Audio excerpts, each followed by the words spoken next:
오늘 하나님 말씀 함께 보도록 하겠습니다. 마태복음 6장 9절부터 13절까지의 말씀 함께 보도록 하겠습니다. 우리 주신 말씀에 감사하며 함께 자리에서 일어나셔서 하나님의 말씀 읽도록 하겠습니다. 마태복음 6장 9절부터 13절까지의 말씀입니다. 함께 하나님의 말씀을 읽습니다.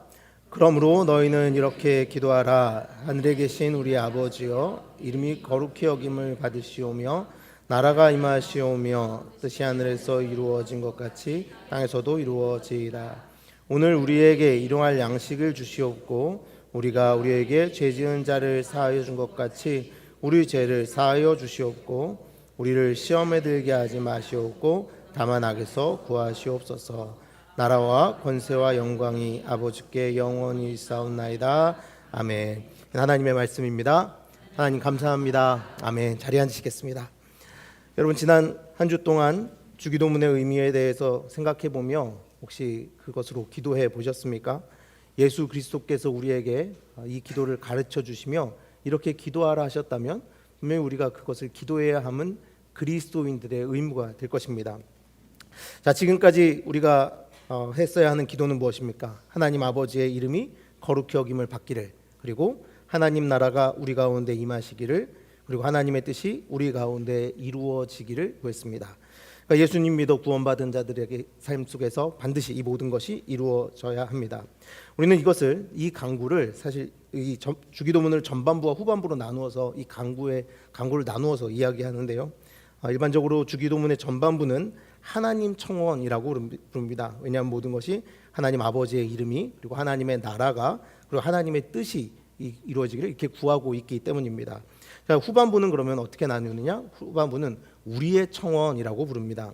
자, 그럼 이제 드디어 우리를 위해서 구할 때가 됐습니다. 지금까지는 하나님께서 구하라 하신 하나님과 관련된 것이었다면 이제 우리를 위한 것을 구할 때가 됐다는 것이죠. 자, 그럼 예수님은 우리를 위해 지금 무엇을 구하라 하고 계십니까? 가장 먼저 예수님께서 이제 너희를 위해서 구할 때가 됐다라고 말씀하시면서 가르쳐 주신 기도 제목, 그것은 바로 일용할 양식을 구하는 것입니다. 자, 그런데 하나님 청원 이후에 가장 먼저 우리에게 구하게 하시는 것이 일용할 양식이라는 것에 대해서 사람들이 좀 의아하게 생각한다곤 합니다. 여러분 어떠세요? 의아하다는 생각 드셨나요? 하나님의 이름이 거룩히 되기를, 그리고 하나님 나라가 임하기를, 아버지의 뜻이 우리 가운데 이루어지기를 구합니다라고 이렇게 기도하자마자 바로 우리를 위해서 기도하는 것은 무엇이냐면 일용할 양식이라는 겁니다. 왜 사람들이 이거에 대해서 의아하다 생각하냐면 앞에서는 뭔가 대단한 것을 구한 것 같은데 갑자기 하루 먹고 살 양식만을 구하는 기도를 하라 하시니 이것이 의아하다라고 말한다고 합니다. 여러분 그렇지 않습니까? 이미 우리는 오늘 먹을 양식이 있으니까요. 우리는 이미 충분한 것을 가지고 있으니까, 아니 고작 일용할 양식을 구하는 것이 우리를 위한 첫 번째 기도 제목이라고 생각할 수 있다는 것입니다. 하지만 우리에게 이 일용할 양식을 구하라 말씀하신 예수님의 그 뜻은 분명히 단순한 것은 아닙니다.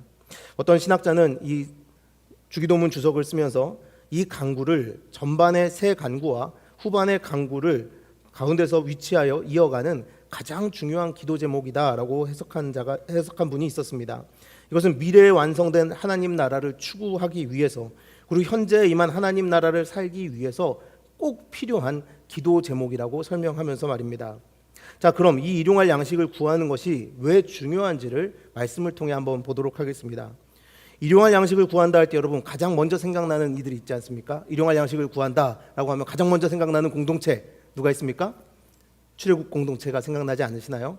왜냐하면 출애굽 공동체는 정말 우리가 이 기도해야 하는 것처럼 하나님께서 하루 주시는 그 음식으로 하루를 먹고 살던 사람들이기 때문입니다. 자, 그들의 삶은 이랬습니다. 출애굽기 16장 4절을 보면 하나님께서 그 출애굽 공동체에 이렇게 말씀하십니다. 그때 여호와께서 모세에게 이르시되 보라, 내가 너희를 위하여 하늘에서 양식을 비같이 내리리니 백성이 나가서 일용할 것을 날마다 거둘 것이라. 이같이 하여 그들이 내 율법을 준행하나 아니하나 내가 시험하리라. 여러분 이 상황에 대해서 다들 잘 아시죠? 사실 이 부분에 대한 설명은 필요 없을 거라 생각하지만 혹시나 해서 짧게 설명드리면 이렇습니다. 출애굽한 이스라엘이 광야에서 준비해온 음식이 다 떨어졌습니다. 배불리 먹어도 사실 광야길 걷는 거 힘들 거잖아요. 충분한 물을 가지고 배불리 먹는다고 하여도 그 광야길을 걷는다는 것은 고된 일일 것입니다. 그런데 마실 것도 없고 먹을 것도 없게 된 것입니다.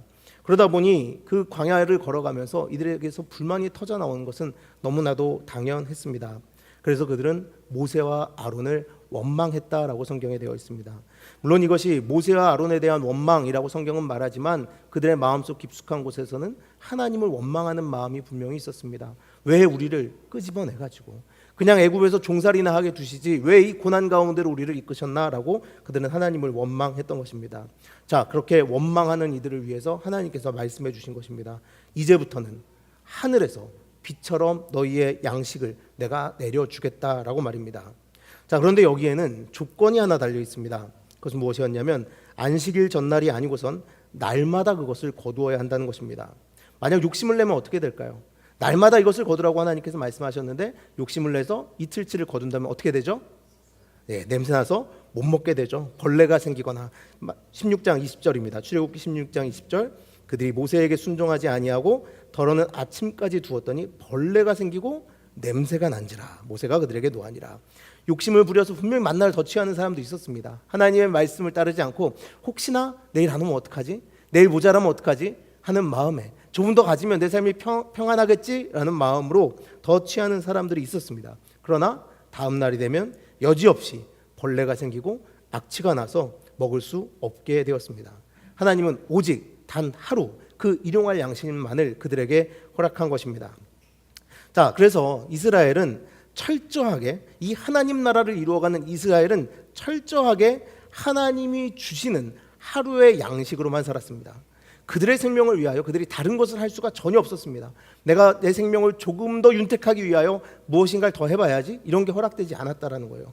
모두가 동일하게 동일한 양으로 먹고 동일하게 살았습니다. 혹시나 내일은 없을까 염려하여 더 가진다고 하여도 더 가질 수도 없었습니다. 하나님께서 주시지 않는다면 그 생명을 연장할 수도 없는 자들이었고 철저하게 하나님만을 의지하며 광야길을 걸어야 했습니다. 이 출애굽 공동체는 그래서 이 길을 걸어가면서 그것을 배웠습니다. 무엇이냐면 아무리 내일을 염려해도 소용이 없다는 것을 말입니다. 내일 무엇을 먹을까? 아무리 염려해도 소용이 없는 겁니다. 내일 혹시 모자라지 않을까? 염려해도 소용이 없는 겁니다. 다른 사람보다 더 가지고 싶은데 욕망을 가져도 소용이 없는 겁니다. 그저 오늘 하나님께서 허락하신 대로 하나님께서 주시는 것에 자족하며 살 수밖에 없는 이들이 되었습니다. 오직 하나님께서 그들을 살리고자 하시는 대로 약속의 땅으로 이끄시고자 하시는 하나님의 의지 속에서만 하나님의 뜻 속에서만 자신들이 살 수 있는 것을 바로 이 일용할 양식을 통해서 이스라엘은 배우며 약속의 땅으로 걸어간 것이죠. 염려하지 않고 하나님만을 의지하는 삶, 그것이 일용할 양식을 얻는 자들의 삶이었습니다. 사실 여러분, 염려는요 타락한 인생들의 전유물입니다. 사실 우리가 낙원에 살 때는 염려라는 것이 없었다라는 겁니다. 언제 인간에게 염려가 들어옵니까? 바로 범죄를 저지른 이유입니다. 하나님 앞에서 죄를 지은 이유, 하나님 나라에서 쫓겨나고 저주받은 땅, 가시덤불과 엉겅퀴를 내는 땅에서 죽을 때까지 수고하며 살아야 하는 인생들의 전유물이 바로 이 염려와 불안이라는 겁니다. 하나님과 단절된 인생들은 이 땅에 한정된 자원을 놓고 이제 싸워서야 됩니다. 이 땅이 쉽게 모든 것을 내어주지 않았으니까요. 우리가 낙원에서 살 때는, 하나님의 품에서 살 때는, 하나님의 나라에서 살 때는 하나님께서 주시는 것 그대로 받아서 감사하며 살았는데, 우리가 하나님을 버리고 떠난 이후부터는 가시덤불과 엉겅퀴를 내는 땅에서 죽을 때까지 수고해야만 먹을 수 있게 된 것입니다. 그래서 사람들은 한정된 것을 놓고 피 터지게 싸우기 시작했습니다. 서로 조금이라도 더 움켜쥐려는 생존 경쟁, 항상 그 불안과 염려 속에 쫓기는 인생이 되어버린 것입니다. 알랭드 보통이라는 사람이 쓴 불안이라는 책을 보면 그래서 불안을 이렇게 이야기합니다. 불안은 욕망의 하녀다라고 말입니다. 불안은, 이 불안한 마음은 그래서 하나라도 더 가지려고 하는 이 욕망을 가진 인간들의 마음속에 자리하고 있는 것입니다. 사람들은 그래서 어떻게 합니까? 다른 사람들을 보면서 다른 사람들이 혹시 더 가지지 않았을까? 나는 저들보다 더 혹시 모자란 것은 아닐까라고 눈치를 살피면서 그들이 이 사회가 정해놓은 그 기준을 항상 넘어서기 위하여 늘 불안해하며 염려하며 살아갑니다. 여러분도 혹시 그러지 않으시나요? 저는 소셜 미디어를 잘 안 보려고 노력합니다. 항상 지워요. 그러다가 항상 지워놨었습니다. 근데 요즘 좀 저희 교회 애기들 사진이 보고 싶어서 다시 좀 소셜 미디어를 살렸어요. 근데 그러다가 요즘 다시 생각해요. 지워야 될 때가 왔다. 왜냐면 이거 자꾸 보다 보면 어떤 마음이 드냐면 비교하는 마음이 생겨요. 아, 이렇구나 저렇구나. 이런 마음들이 자꾸 생겨요. 그래서 요즘 다시 이게 나한테 도움이 되는 게 하나도 없구나. 애기들 그냥 눈으로 보는 거, 교회 와서 보는 걸로 만족해야겠다 이렇게 생각합니다. 자꾸 뭡니까? 다른 사람이 기준이 된다는 거예요. 하나님께서 나를 만드신 그대로, 하나님께서 이 땅에 살게 하신 그대로 감사하지 못하고 다른 사람들은 어떻게 살아? 다른 사람들은 무엇을 가졌나? 무엇이 화려한가? 좋은가? 이런 생각 속에서 자꾸 살게 된다는 것입니다. 그러나 하나님의 자녀로서 하나님의 나라를 사는 우리는 분명히 달라야 합니다. 하나님께서 분명히 금방 있다가 사라지는 들의 백합화도 입히신다고 하시지 않으셨습니까? 그런데 자녀들은 어떻게 하겠습니까? 더 세심히 돌봐주십니다. 분명하게 하나님께서 책임져 주시는 것입니다. 그래서 우리는 그것을 믿고 하나님께 오늘을 맡겨 사는 자들이 되어야 합니다. 염려하지 아니하고 불안해하지 아니하고 그 불안한 마음으로 무엇인가를 더 움켜쥐고 남의 것 뺏으려 하지 아니하고 감사하며 자족하는 마음으로 오늘을 사는 자들이 되어야 하는 것입니다. 자, 그렇게 일용할 양식을 강구한다는 것은 매일의 삶 속에서 구체적으로 하나님을 신뢰하는지를 점검하는 시금석이 되는 것입니다. 하나님, 일용할 양식을 주십시오. 그 일용할 양식으로 자족하며 감사하며 오늘을 사는 우리가 되게 하십시오라고 기도하는 자들은 구체적으로 하나님을 아버지를 신뢰하기 때문에 그렇게 기도할 수 있다는 것이죠. 여러분은 어떠신가요? 하나님이 주시는 일용할 양식으로 살 수 있습니까? 그거면 충분합니까? 하루에 양식만 주신다면 정말 감사하며 사실 수 있습니까? 근데 우리는 여기에 사실 참 대답하기가 힘듭니다. 하루에 양식만 주신다면 어떡하지? 정말 오늘 양식만 주시면 어떡하지? 내일은 어떻게 해야 하나라고 걱정하는 것이 우리입니다. 지금 이 시대는 이 시대 속에 사는 우리는 분명히 주기도문을 외우고는 있지만 사실 정직하게는 이 일용할 양식을 구하고 있지는 않습니다. 구하지 않아도 되기 때문에도 그렇습니다. 우리 이미 충분하게 가졌으니까요. 우리 하루치 가졌습니까? 이틀치? 여러분 얼마나 가지신 것 같으세요? 제가 봤을 때 적어도 저희 성도님들은 모두가 다 일주일치 이상은 가지고 있다고 생각합니다. 더 생각하면 여러분 여러 가지 의미로 생각해서 1년치도 가지고 계실 수 있어요. 냉장고에 있는 것들만 파서 먹는다 하더라도 한 달은 충분히 살 수 있을 것입니다. 그리고 또는 이렇습니다. 하루치만으로는 우리는 만족하지 못합니다. 그래서 일용할 양식을 구하지 않습니다. 이미 하루치를 가졌기 때문에 기도하지 않기도 하지만 하루치만으로는 만족하지 못하기 때문에 하나님 앞에 일용할 양식을 구하지 않는다는 것이죠. 예수님은 분명히 일용할 양식을 구하라 하셨지만 우리는 이 세상의 명령에 따라 염려 속에서 일용할 양식보다 더 많은 것을 구하기도 하고 충분하다고 자만하며 아무것도 구하지 않는 삶을 살게 되었습니다. 자, 그러다 보니 이제 우리가 하나님께서 원하는 것을 곰곰이 생각해 보면 하나님 앞에 우리가 구하는 것들을 곰곰이 생각해 보면 무엇을 구하고 있냐면 일용할 양식을 넘어서는 것들만은 구할 때 우리가 기도하고 있습니다. 그리고 그것이 어떤 의미로 우리의 삶에 작용하냐 하면 하나님 없어도 잘 살 수 있게 해달라는 것들만 구하게 되었다는 것입니다. 이제 점점 우리가 구하는 것은 무엇이냐면 하나님과 단절되어 살아도 괜찮을 만큼의 물질이 우리의 삶에 소유되기를 구한다는 것입니다. 이스라엘처럼 하나님 없으면 우리 죽어요. 하나님 내일 만나 안 내려주시면 하나님이 갑자기 우리의 삶에서 부재가 되어서 내일 만나 안 내려주시면 우리 죽어요. 이렇게 사는 것이 아니라 그냥 하나님 없어도 안 계셔도 하나님 일 안 하셔도 평안하게 살 만큼 오늘 주세요라고 구하는 인생들이 되었다는 것이죠. 이런 세상 속에서 우리가 정말 누구를 섬기고 있는지 생각해 보아야 합니다. 우리가 다들 말로는 돈은 가치 중립적이라고 말은 하고 있지만 실제로는 우리의 삶에 돈은 신으로서 군림하고 있습니다. 하나님의 막강한 경쟁자로 돈이 등장했다는 것입니다. 심지어 그것을 예수님께서도 인정하셨습니다. 마태복음 6장 24절 볼까요? 한 사람이 두 주인을 섬기지 못할 것이니 혹 이를 미워하고 저를 사랑하거나 혹 이를 중히 여기고 저를 경히 여김이라. 너희가 하나님과 재물을 겸하여 섬기지 못하느니라. 여러분 예수님의 이 말씀을 보십시오. 예수님의 말씀 무엇입니까? 사람들이 대부분 다 하나님과 재물 중에 하나를 선택하여 섬기고 있는데 하나님이 가장 큰 대적으로서 이 물질이 이 세상에 작용하고 있다고 말씀하고 계신 것입니다. 이 각박한 현실 한복판에서 우리가 하나님을 택하지 아니하고 이 현실에 그냥 물들어 버려서 그 물질을 하나님으로 섬기는 세상이 되어 버렸다는 것입니다. 그러나 우리 믿는 자들은 우리를 먹이시고 필요를 채우시는 하나님이 아버지이심을 신뢰하며 살아가야 합니다. 신뢰하며 반드시 그분께서 오늘을 책임지시는 것을 체험하며 살아가야 합니다. 서로 상대적 박탈감 속에서 남들보다 조금씩 더 가져야 한다는 그런 잘못된 사상에 젖어들어 사는 것이 아니라, 그래서 천년만년 먹을 것을 구하며 살아가는 것이 아니라 바로 오늘을 책임지시는 하나님께 감사하며 기뻐하는 인생을 살아야 한다는 것이죠. 그런데 참으로 아쉽게도 심지어 이제는 교회 안에서조차도 신앙이라는 이름으로 오히려 내일을 구하는, 모레를 구하는, 천년을 구하는, 만년을 구하는 것이 더 믿음이 좋은 것이라고 더 부추기는 세상이 되어버렸습니다. 여러분, 혹시 재물이 쌓여갈수록 하나님보다 재물에서 더 큰 안정감을 느끼지 않습니까? 하나님 안 계셔도 괜찮지만 단 하루라도 먹을 거 없으면 못 산다라고 생각하는 것이 우리는 아닙니까? 이제 그래서 우리가 이 주기도를 다시 해야 할 때입니다. 주께서 가르쳐 주신 기도를 우리가 다시 꺼내어 들어 외우는 것이 아니라 진짜 기도를 해야 할 때라는 것입니다.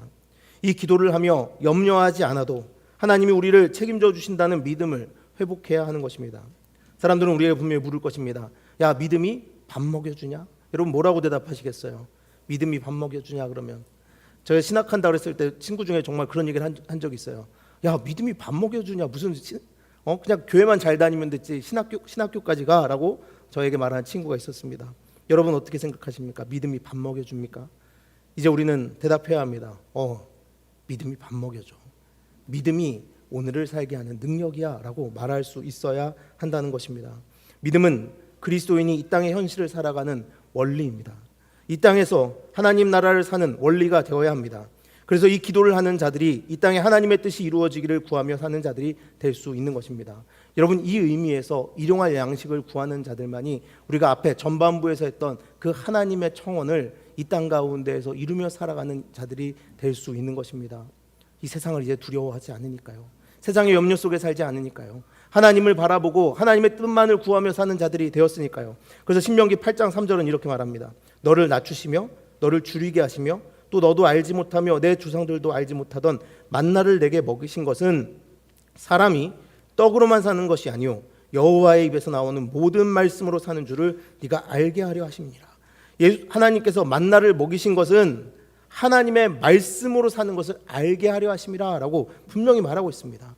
그러니 일용할 양식을 구하는 그 기도를 하는 자들만이 바로 하나님의 말씀대로 살아도 괜찮다는 것을 알게 되는 것이죠. 그 경험을 할 수 있게 되는 것입니다.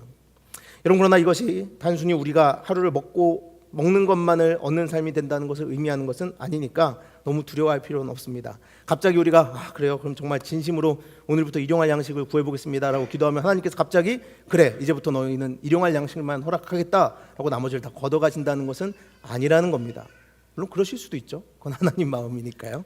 그러나 일반적으로 여러분 해보셨잖아요. 우리가 일용할 양식을 구한다고 해서 하나님께서 갑자기 그래, 너희 그럼 이미 충분한 내가 모든 것을 취하여 가겠다라고 말씀하시지는 않는다는 거죠. 그렇게 두려워할 필요는 없습니다. 이미 우리는 많은 것을 가졌고 하나님께서 일용할 양식을 주시기를 구한다고 해서 그것을 다 걷어가지 않으시니 얼마든지 이렇게 기도해야 됩니다. 그런데 여러분, 이 기도를 하면서 우리가 분명히 알아야 할 것은 있습니다. 그것은 뭐냐면 이 기도를 할 때 하나님은 우리의 삶에 변화를 요구하신다는 것입니다. 이미 일용할 양식을 가진 우리가 참 두려워할 만한 변화입니다. 그런데 이게 문제예요. 이게 문제예요. 자, 여러분, 오늘 설교의 제목이 뭔지 아시나요? 오늘 설교의 제목, 그것은 오늘 우리에게 일용할 양식입니다. 오늘 우리에게 일용할 양식을. 오늘 나에게 일용할 양식이라고 하면 사실 이 기도는 그렇게 문제가 되지 않습니다. 그렇죠? 그런데 여기서 우리가 기도할 때 항상 기억해야 하는 것이 바로 우리이기 때문에 이것이 무서운 기도가 되는 겁니다. 여러분, 감리교 운동을 시작한 존 웨슬리 목사님이 있습니다. 이 존 웨슬리 목사님은 목사이기도 하지만 옥스퍼드 링컨 칼리지의 교수이기도 했습니다.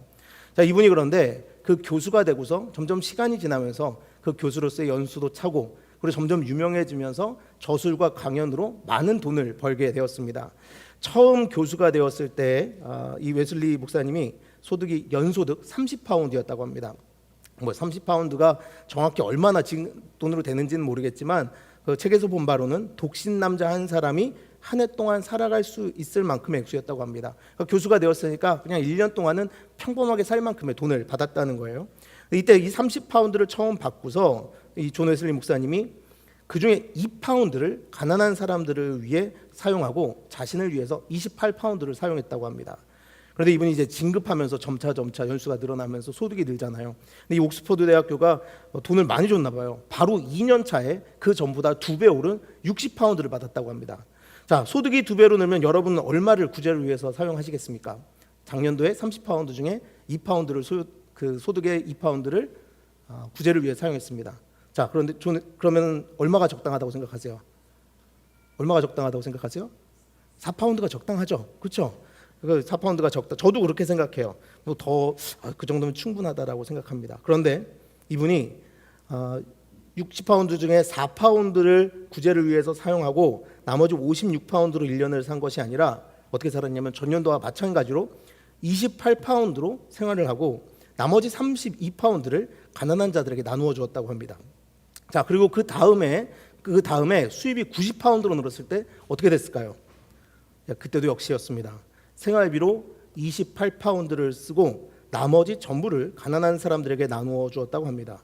그리고 수입이 교수의 연차가 차서 120파운드로 수입이 올라간 그때 여러분 어떻게 했을까요? 동일합니다. 28파운드만을 생활비로 쓰고 나머지 전부를 가난한 사람들에게 나누어 주었습니다. 그리고 이제 점차 나중에 후에 시간이 지나서 유명해져서 저술 활동도 많이 하시고 강연도 많이 다니시면서 수입이 1,400파운드가 넘었다고 합니다. 굉장히 유명하셨다고 해요. 1,400파운드가 넘어져 있는데 여러분 이때는 어떻게 됐을까요? 이때는 아무래도 좀 욕심이 들어온 것 같아요. 욕심이 조금 들어온 것 같아요. 30파운드를 자기를 위해서 사용하고 나머지 전부를 구제를 위해서 사용했다고 합니다. 여러분 존 웨슬리 목사님은 그러면서 이런 말을 남겼다고 해요. 돈 지갑이 회심하기까지는 진정한 회심을 경험했다고 말할 수 없다라고 말입니다. 우리의 돈과 시간과 재능을 어디에 쓰는지를 보면 그의 마음이 어디에 있는지를 알 수 있다라는 것이죠. 여러분 근데 존 웨슬리 목사님이 왜 이렇게 살았을까요? 왜 그런 삶을 선택했을까요? 저는 그렇게 생각합니다. 물론 예수님 믿어서죠. 예수님 믿었기 때문입니다. 그런데 자기가 믿는 예수님을 전하기 위해서 굉장히 애쓰셨던 분입니다. 이분은 온 곳을 다니며 오직 복음을 전파하기 위하여 그 삶을 다 드렸습니다. 그런데 가면 복음을 전하면 예수 그리스도를 전하면 무엇을 가르칩니까? 이 주기도문 가르치잖아요.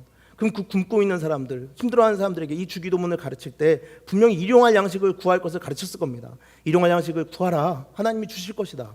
근데 만약 그 사람들이 굶고 있으면 어떻게 되는 거예요? 거짓말이 되는 거잖아요. 자기는 분명히 복음을 전한다고 전했는데 거짓말이 되는 거잖아요. 그래서 이분은 어떻게 했냐면 도시에 버려진 수많은 아이들을 위해서 고아원을 짓기를 힘썼고 학교를 짓기를 힘썼고 그들이 배워서 다시 일을 할 수 있도록 힘썼습니다.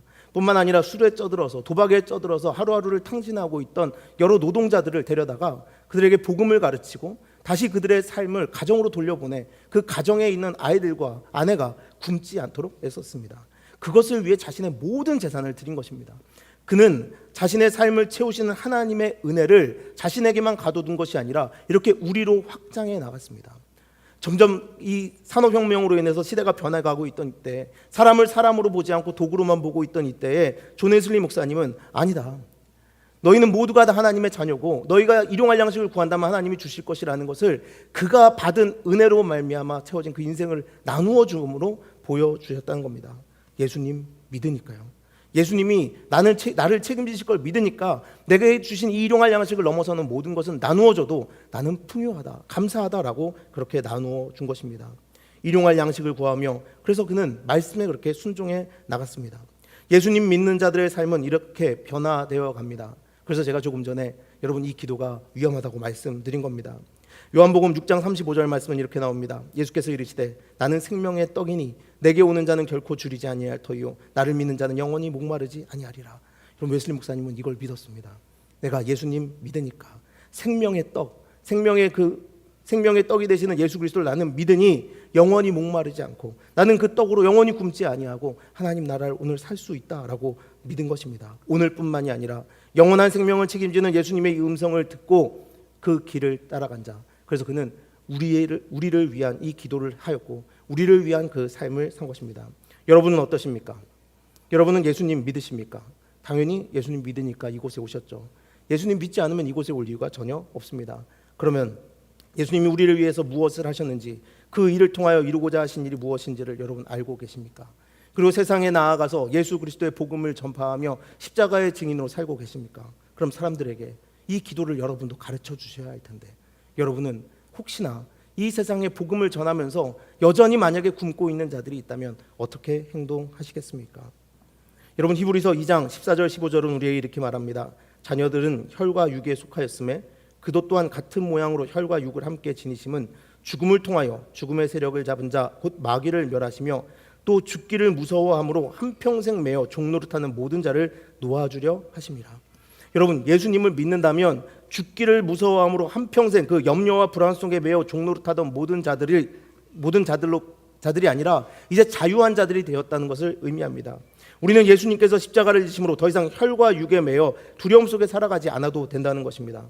오늘 사는 은혜뿐만이 아니라 영원한 하나님 나라를 사는, 내일을 사는, 영원한 미래를 사는 그 은혜를 받았다는 것을 우리는 믿음으로 고백한다는 것입니다. 진정한 생명의 근원이신 예수 그리스도가 우리 속에 있어야 그래서 우리는 욕망의 종살이로부터 해방될 수 있습니다. 예수님이 여러분 안에 계십니까? 우리를 구원하신 예수 그리스도, 그분을 구세주라고 고백하면 여러분 구원받은 하나님 나라를 살고 계십니까? 그래서 일용할 양식을 구하는 자들만이 마귀의 유혹을 물리칠 수 있으며 죄된 세상과 싸울 수 있습니다. 그래서 세상 속에서 고통받는 이들과 함께 울고 기뻐하는 이들과 함께 웃는 삶을 살 수 있습니다. 사람들이 아파하는 자리에 다가설 수 있습니다. 지갑을 열어 배고픈 이들을 먹일 수 있습니다. 막힌 담을 헐어 사람들이 서로 소통하게 만들고 평화와 생명이 넘치는 시대를 이루어 갈 수 있습니다. 여러분, 그래서 이 우리의 주기도문의 중심에 예수 그리스도께서는 일용할 양식을 구할 것을 두신 것입니다. 함께 하나님 나라를 이루어가는 사랑하는 우리는 교회 성도 여러분, 이제 그러니 우리는 다시 기도하며 일용할 양식을 구할 때입니다. 우리의 생이 하나님 아버지로부터 비롯되어 오늘을 하나님 나라로 살고 있는 것을 잊지 마시기 바랍니다. 그리고 그분은 우리를 책임지시겠다고 말씀하셨습니다. 너희의 일용할 양식을 내가 책임지겠다. 여러분, 그리고 그 책임지시겠다는 말씀 안에서 혹시 우리 주위에 우리가 이 말씀을 전하는데 그 말씀이 아직 해당되지 않는 이들이 있는 것처럼 보인다면 하나님께서 우리에게 그 일을 맡기셨음을 또한 믿으시는 모두가 되기를 바랍니다. 이 나라에 속한 모든 자를 하나님께서 입히시고 먹이시는 것을 기억하시길 바랍니다. 그뿐 아니라 예수 그리스도 그분으로 영원히 살게 하심을 믿으시기를 바랍니다. 그러므로 내일을 두려워하지 말고 오늘을 하나님 나라 공동체를 이루며 살아가는 저와 여러분 모두가 되시길 바랍니다. 하나님은 우리의 아버지십니다. 그분은 마지막 날까지 우리를 책임지실 것이고 이 땅의 마지막이 오는 그때에는 영원한 하나님 나라로 우리를 초대하실 분이십니다. 그러니 담대하게 일용할 양식을 구하며 살아가는 저와 여러분 모두가 되시기를 간절히 바랍니다.